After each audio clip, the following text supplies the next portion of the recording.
Good morning everyone, welcome back to my channel. আমার নতুন আরও একটি ব্লগে তোমাদের সকলকে জানাই অনেক স্বাগত। আজকে শনিবার, এখন সকালবেলা, আর আমি ফ্রেশ হয়ে জামা কাপড়গুলো বাইরে মেললাম। আর এখানে আমার জন্য চা বানালাম। এই যে লিকার চা, মুড়ি আর বিস্কুট নিয়েছি আমার জন্য। আর বাবা এখানে ভাত খেতে বসেছে। কালকের মুড়ি ঘন্ট ডাল ছিল, আর ওই মেটে চচ্চড়ি ছিল। ও কালকে তো আমি ব্লগই করিনি, তোমরা তো জানোই না কি রান্না করেছিলাম। কালকে গিলে মেটে চচ্চড়ি করেছিলাম, আর মাছের মাথা দিয়ে ডাল করেছিলাম। তো সেটাই ছিল, ওটা দিয়ে বাবাই ভাত খাচ্ছে। বাবাই তো যেন সকালবেলা ভাত খেতে পছন্দ করে। তার আগে সকালবেলা ঘুম থেকে উঠে গিয়ে দোকান থেকে ওই এক ধরনের ডার্ক ফ্যান্টাসির যে বিস্কুটগুলো হয় না, তার মতো চকলেটে ক্যাডবেরিরও এখন ওরকম বিস্কুট বেরিয়েছে, সেই কিনে এনে 2 প্যাকেট অলরেডি খাওয়া হয়ে গেছে। এখন ওকে ভাত দিলাম, ভাত খাচ্ছে। চলো আমি চাটা খেয়ে নিই। আর এই তোমাদের দাদাভাই ঘরে শুয়ে রয়েছে এখনও, ওই জন্য এখনও বিছনা টিছনা কিছুই তুলিনি, কোনো কাজকর্মও হয়নি। আজকে তো শনিবার, আবার নিরামিষ। এখনও মেটে চচ্চড়ি খানিকটা রয়েছে, ওটা কি করব, দুপুরে বাবাইয়ের আর আমাকে খেয়ে নিতে হবে, নইলে কালকের জন্য ফ্রিজে রেখে দিতে হবে। তোমাদের দাদা হয়তো খাবে না, শনিবারটা নিরামিষ খায়। আর সবজি টবজি ঘরে সবই রয়েছে, তাই রান্না করবো ভাবছি। তো চলো এখন আপাতত চাটা খেয়ে নিই, তারপরে দেখি ফ্রিজ থেকে বের করবো কী কী আছে, দেখবো, তারপরে রান্না ডিসাইড করবো কী কী করবো। ব্যাস সকালের চা খাওয়াটা শেষ হলো, এবার লেগে পড়লাম সংসারের কাজে। সকালবেলা ঘুম থেকে উঠে এই কাজগুলো প্রত্যেক দিনই আমার থাকে। জায়গার জিনিস জায়গায় না থাকলে না আমার মনটা কেমন খুঁতখুত করতে থাকে। আর বাবাই এখন খেয়ে উঠলো, টেবিলের উপরটা একদম অগোছালো হয়েছিল, এঁঠো হয়ে গেল। ভাত খেয়েছে, আমি চা খেয়েছি, একটা দুটো মুড়ি বা বিস্কুটের টুকরো টুকরো পড়ে থাকে টেবিলের উপরে। টেবিলটার জন্য মুছতে হবে, কিচেনের ওখানে কাউন্টারটা পরিষ্কার করতে হবে, বোতলগুলো এদিক ওদিক ছিটিয়ে রয়েছে সেগুলো পরিষ্কার করব, জল ভরবো। তারপরে চেয়ারগুলোও দেখতে পাচ্ছ এখানে ওখানে রয়েছে, চেয়ারের উপরে গামছাগুলো রয়েছে, সেগুলো সব গুছিয়ে যেখানেটা সেখানে রাখবো। রান্নাঘরের জানলাটাও খোলা ছিল না, এখন খুলে দিলাম। আর বাবা এখানে ফুটবল খেলছে। আজকে সকালবেলা আর পড়তে বসেনি, আজকে শনিবার, সকালবেলা স্যার পড়াতে আসে না। আজকে মানে পুরো দিনটাই ছুটি, কালকে আবার পড়াতে আসবে সকালবেলা। আজকে ওই জন্য সকালবেলা ছুটি নিয়েছে, পড়েনি। আর স্কুল খুলে গেছে, তবে আজকে আর পাঠালাম না, হাফ ডে স্কুল হবে। ওই মানে দুপুরবেলা নিয়ে আসাটা মুশকিল হয়ে যায়। সকালবেলা তোমাদের দাদাভাই তো দিয়ে আসতে পারবে, কিন্তু ওই দুপুরের টাইমটা 1:30টায় যদি ছুটি হয় তখন আমার রান্নাটা মুশকিল হয়ে যায়। তার থেকে পুরো স্কুল যখন সোমবার থেকে হবে, তখন মানে 4টে বেজে যাবে, আস্তে আস্তে 3:30, 4:45 ছুটি হয়, তখন অতটা অসুবিধা হবে না। তো আমি এইদিকে বিছানা তুলতে চলে আসলাম, ডাইনিংটা পরিষ্কার করে দিয়েছি, এখন দুটো ঘর গোছাবো। তোমাদের দাদাভাই উঠে গেল বাজার করতে, আর আমি এদিকে ঘর গোছাচ্ছি। বাজার না করলেও হতো, সবজি রয়েছে আজকে, যেহেতু নিরামিষে সবজি টবজি করবো, তো কিছুটা সবজি আছে।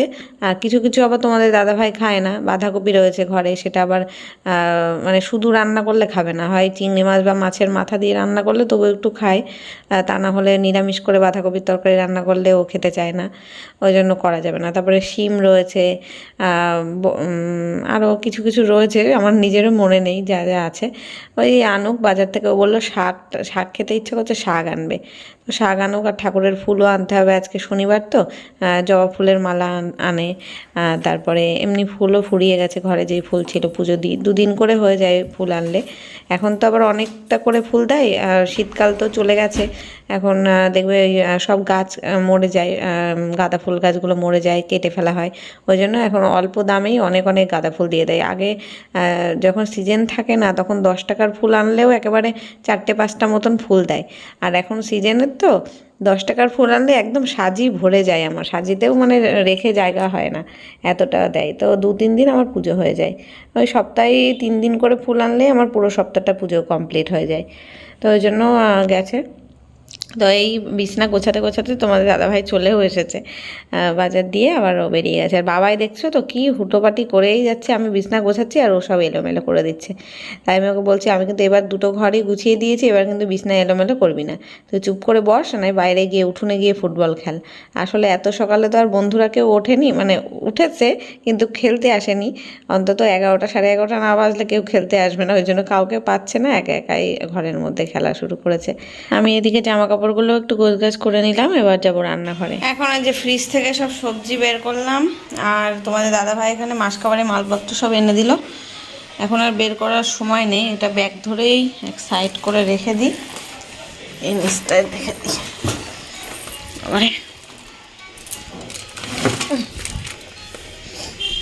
এখানটায় থাক, সন্ধেবেলা সব বের করব। আর বেগুন বের করলাম, বেগুন আলুর তরকারি করব। আর এই শাকটা এখন নিয়ে আসলো বাজার থেকে, কলমির শাক।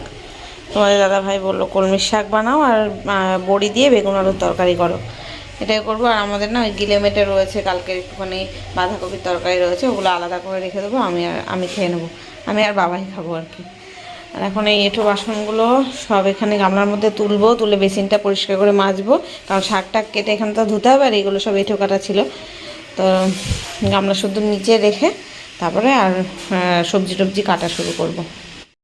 ডাল করব না, তোমাদের দাদাভাই বলছে কালকেই মুগ ডাল খাওয়া হয়েছে, আর আজকে তো নিরামিষের দিনে মুসুরির ডাল করা যাবে না। আর মুগ ডাল তোমাদের দাদাভাই খুব একটা ভালোবাসে না, মটর ডালও রয়েছে, মটর ডালও খেতে যাচ্ছে চাই না। এখন দেখি করবো কি না ভাবছি, না করলে আবার বাবাই তো শুধু তরকারি দিয়ে খেতে পারবে না, অল্প করে মটর ডাল করতে হবে। দেখি কেটে কুটে নিই, তারপরে দেখি ডিসাইড করবো খুনি। আগে এখন এইগুলো, এই জায়গাটা আগে পরিষ্কার করে ফাঁকা করি এখানটা। আজকে না আর এক কাণ্ড হয়েছে, এই বেসিনের বাসনগুলো সব তুলে রাখলাম গামলার মধ্যে, কারণ এঁঠো রয়েছে বলে। এবার এর মধ্যে হাঁড়ি আর এই ছোটো হাতাটাও এঁঠো ছিল, এটার মধ্যেই তো ভাত বসাবো, ওই জন্য হাঁড়িটা হাতাটা মেজে নিলাম আর বেসিনটাকেও ভালো করে মেজে নিলাম, যেহেতু আজকে নিরামিষ রান্না করব, শাক সবজি ধোবো বেসিনের মধ্যে, ওই জন্য। এবার দেখছি কি আস্তে আস্তে জল পড়ছে, এখনও দেখতে পাচ্ছ কলের থেকে কেমন আস্তে জলটা পড়ছে, জলের ফ্লোটা আসতে। তো আমি ভাবলাম যে তাহলে তো মোটরে মানে ট্যাঙ্কিতে জল নেই। বাবাইকে বললাম কি বাবা এই ট্যাঙ্কিটার মানে মোটরের লাইনটা ছেড়ে দে, লাইনের সুইচটা দিয়ে দে। এবার বাবাই সুইচ দিয়েছে, তারপরেও দেখছি জল আসছে না। এবার আমি ভাতের জন্য মানে চালটা ধোবো, তাই জন্য কল ছেড়েছি, দেখছি যে জলই পড়ছে না, আস্তে আস্তে একটু একটু করে জল পড়ছে। তারপর ওই বেসিনটায় গেলাম, গিয়ে ওখানে যাই, একটুকুনি পাইপের মধ্যে জল ছিল সেটুকুনি পড়লো, তারপরে আর পড়ছে না। তারপরে শাক কেটে শাক ধোবো, সবজি ধোবো, ভাত বসাবো, ডাল বসাবো, কোনো কিছুরই জল পাচ্ছি না। এদিকে এই ড্রামের জলটাও খালি হয়ে গেছে, বোতলগুলো ভরতে হবে। এবার এবার অনেকক্ষণ প্রায় 15-20 মিনিট কেটে গেছে, এদিকে জল পড়ছে না। এবার তোমাদের দাদাভাইকে ফোন করলাম, বললাম দেখো মনে হয় খারাপ হয়ে গেছে মোটরটা, কলের মিস্ত্রিকে ফোন করো। এবার একটু ট্যাঙ্কিতে জল নেই, শেষে আমি ভাবছি তাহলে কলের থেকেই জল এনে রান্না করতে হবে। এবার কলের জল না আয়রন, এবার ওই জলে তো রান্না করা যাবে না, আমাদের তো ট্যাঙ্কির ওপরে ফিল্টার করা জল, ওই জন্য সেটা দিয়ে তাও রান্নার কাজে, ধোয়াধুয়ির কাজে, চাল ধোয়ার কাজে, ভাত বসানোর কাজে ব্যবহার করা যায়। তাছাড়া এখন ওই ঘরের খাওয়ার জল, ড্রামের জল দিয়ে রান্না করা ছাড়া আর কোনো উপায় নেই। তারপরে তোমাদের দাদাভাই আধা ঘন্টা পরে আসলো, এসে একটু মোটরে দেখলো কল টল পাম্প টাম করে দেখলো, তারপরে বললো কি এবার সুইচটা দিয়ে দেখো তো চলে কিনা। এবার সুইচ দিলাম, বাবাইকে সুইচ দিতে বলেছি, এবার বাবাই দিয়েছে, তাই আমি দেখছি তাও চলছে না। তারপরে আবার বাবা ও বলছে কি তোমাদের দাদাভাই বলছে মা চলছে না তো এখনও। তারপরে আমি গিয়ে দেখছি বাবাই কী করেছে, মোটরের সুইচ না দিয়ে তার পাশে যেই লাইটের সুইচটা, বাইরের লাইটের সুইচ, সেটা দিয়ে রেখেছে। তার মানে আমি যখন ওকে মোটরের সুইচ দিতে বলেছি তখনও তাই করেছিল। এবার সেই জলই পড়ছিল না, তোমাদের দাদাভাই আবার হন্তদন্ত ধরে এসে দেখলো যে এই অবস্থা। তারপরে জল পড়লো, তারপরে শাক সবজি সব ধুলাম, তারপরে এই যে ভাত বসিয়ে দিলাম। আর এখানে ডাল একটু বসিয়েই নিই, কারণ ডাল না হলে খাওয়া যাবে না শুধু তরকারি দিয়ে। মটর ডাল বসাবো, আর এখানে কয়েকটা সবজি ছিল, মটরশুঁটি, গাজর আর হচ্ছে শিম দিয়ে ডালটা বানাবো। আর এখানে বেগুন আলু কেটে নিয়েছি, আর এদিকে শাক কেটে ভিজিয়ে রেখেছি জলে। তো এই হবে আজকের মেনু। এই যে ডালটা এখন সবজি দিয়ে সেদ্ধ করা হয়ে গেছে, ফোড়ন দেবো একটু পরে। এদিকে বড়িগুলো ভেজে নিচ্ছি, বড়িগুলো একটু ভেজে তুলে নেব, দিয়ে বেগুনের তরকারিটা বসাবো আগে। বড়ি দিয়ে আলু বেগুনের তরকারি কে কে ভালো খাও হাত তোলো তো, কমেন্টে জানাও। আমরা তো খুব ভালোবাসি। একটা সময় ছিল বেগুন দেখলেই দৌড়ে পালাতাম, বেগুন পছন্দই করতাম না। আর এখন নিজে রান্না করে নিজের রান্না নিজেই মানে ভালোবাসি। বেগুনের তরকারি, বেগুন আলুর তরকারি মশলা দিয়েই হয়, এটা বেশ ভালো লাগে, নিরামিষ করে খেতে ভাল লাগে। আর এখন তো শনিবার কিংবা মঙ্গলবারে আমরা বেগুন পোড়া করি, তো আজকে দেখলাম যে এতগুলো 2খানা বেগুন রয়েছে, এখনও ফ্রিজের মধ্যে একটা বেগুন আছে, আর এত বড় বড় সাইজের, ওই যদি পোড়া করি তাহলে তো আর তরকারি হলো না, বা তরকারি না হলে খাবো কি দিয়ে? তো বাবাই তো ডাল দিয়ে খাবে, ডালের সাথে ওর মেটে চচ্চড়ি আছে সেটা দিয়ে খেতে পারবে। আর আমি আর তোমাদের দাদাভাই খাওয়ার জন্য এই তরকারিটা লাগবেই। আর তোমাদের দাদাভাই হয়তো শাক আর এই তরকারি দিয়েই খাবে ভাতটা।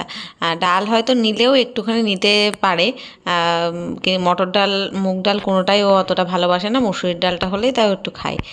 তো ওই জন্য বাবার জন্যই ডালটা করা, রাত্রের কথা ভেবে করা। তো এখানে মশলা বেটে নিয়েছিলাম, এর মধ্যে একটু আদা দিয়েছি, টমেটো দিয়েছিলাম, কাঁচা লঙ্কা দিয়েছিলাম, একটু জিরের গুঁড়ো, লঙ্কার গুঁড়ো, লবণ, হলুদ সব একসাথে দিয়ে পেস্ট করে নিয়েছিলাম। তো আদাটা একটু বেশিই দিয়েছি, আদা জিরে বাটা দিয়েই করতে হয়।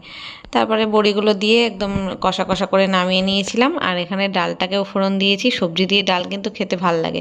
সবসময় তো মুগের ডাল করা হয়, আর আজকে মটর ডাল করেছি সবজি দিয়ে, তা খেয়ে বেশ ভালোই লাগলো। আর এদিকে তরকারিটা নামিয়ে নিয়েছি, এখন শুধু শাক ভাজাটা হয়ে গেলে রান্না কমপ্লিট। আর কড়াইটা কেমন পুড়ে উঠেছে দেখো, 3বার আসলে রান্না করেছি না, মেজে নিয়েছি, মানে ধুয়ে নিয়েছি, মাজিনি, ওই জন্য বোধহয় এরকম পুড়ে পুড়ে গেছে কড়াইটা।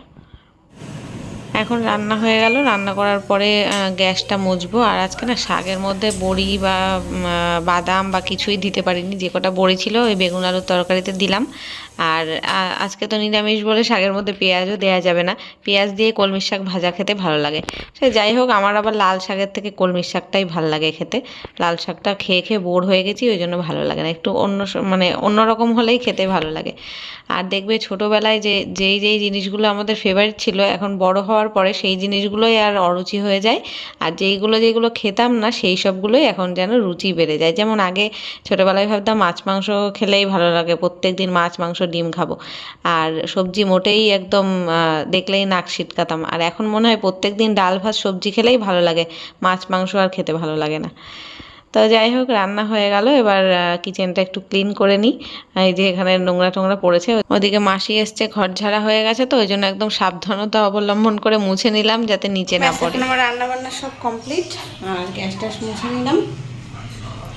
এই পাশে রাখলাম রান্নাগুলো, কারণ ওই দিকটায় সব এঠো, মানে কালকের ওই যে রয়েছে গিলে মেটে চচ্চড়িটা, ওই জন্য এটা এই পাশে রাখলাম। চলো লাস্ট লুকটা দেখিয়ে দিই কেমন হয়েছে দেখতে।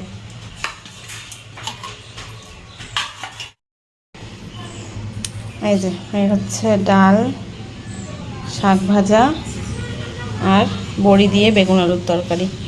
তরকারিটা দিয়ে দারুণ সুন্দর একটা গন্ধ আসছে। তো এই হলো আজকের ভেজ রেসিপি, আর শনিবার স্পেশাল ভেজ রেসিপি। আর মাসিও এসে গেছে, ঘর মুছে দিয়েছে, এখন কলে বাসন মাজতে গেছে। আমি এখন পাপোশগুলো সব দিয়ে সব ঘরের মধ্যে দিয়ে তারপরে স্নান করে আসবো।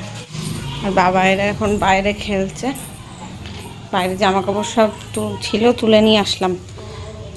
বাবাই খেলছিল উঠোনে, এখন আবার বোধহয় গেছে পাড়ায়। ও হ্যাঁ, বল তো বাড়িতে, আমার পাড়ায় গেছে।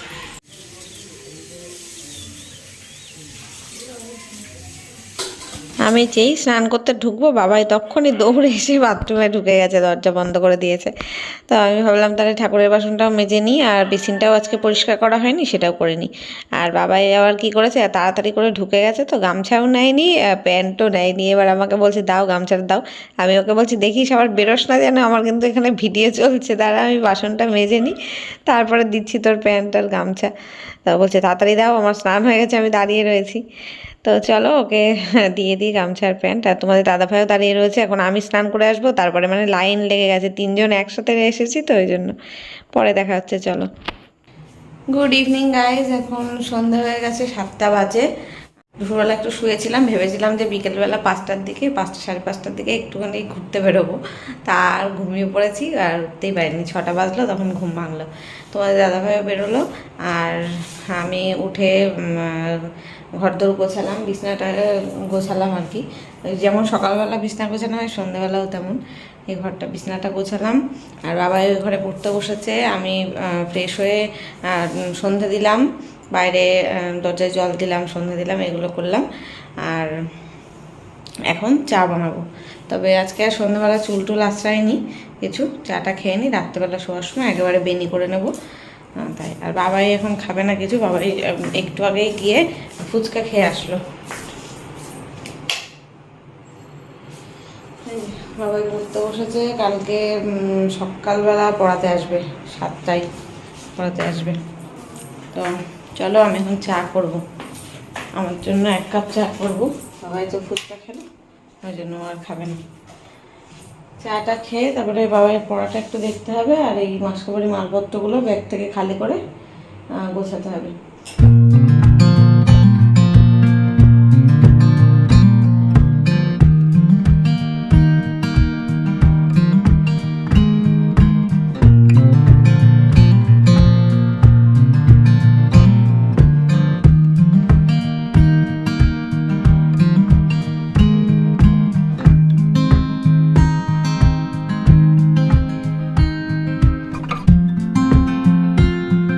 আমি এখানে চা করছি না, আর বাবা এই ঘরে পড়ছে, তাতে ওর হচ্ছে না। এবার অঙ্ক করবে, এবার আমাকে বারবার ডেকেই যাচ্ছে, ও মা এদিকে আসো আসো।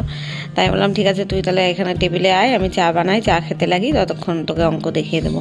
আর ওরও একটু আসার ইচ্ছা, কারণ চায়ে ভিজিয়ে বিস্কুট খাবে সেটা তো বলতে পারছে না। এদিকে ফুচকা খেয়ে এসছে, টক জল খেলে তো আমি চা ওকে দিই না, আরও দুধ চা খাচ্ছি বলে।